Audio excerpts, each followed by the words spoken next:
Sering dengar istilah sakti mandraguna, biasanya kita bayangin orang kebal senjata atau bisa terbang kan? Tapi dalam kacamata spiritual Nusantara, khususnya Patirasa, maknanya jauh lebih dalam. Ini bukan soal kesaktian fisik, tapi kesaktian kesadaran. Seseorang disebut sakti bukan karena bisa mengalahkan musuh di luar, tapi karena berhasil mematikan musuh di dalam dirinya, yaitu ego. Sakti itu kemampuan mengendalikan energi batin. Saat orang lain marah, kita tetap tenang. Saat orang lain panik, kita tetap teguh.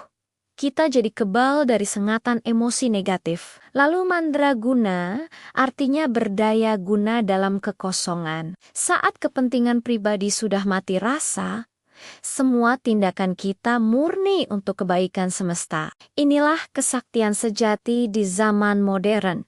Kebal dari hinaan, tidak mabuk pujian, dan tidak bisa dimanipulasi oleh opini publik. Puncaknya adalah menang tanpa ngasorake, menang tanpa merendahkan. Jadi, manusia sakti di masa depan adalah mereka yang pikirannya jernih, batinnya stabil, dan energinya mencerahkan sekitarnya.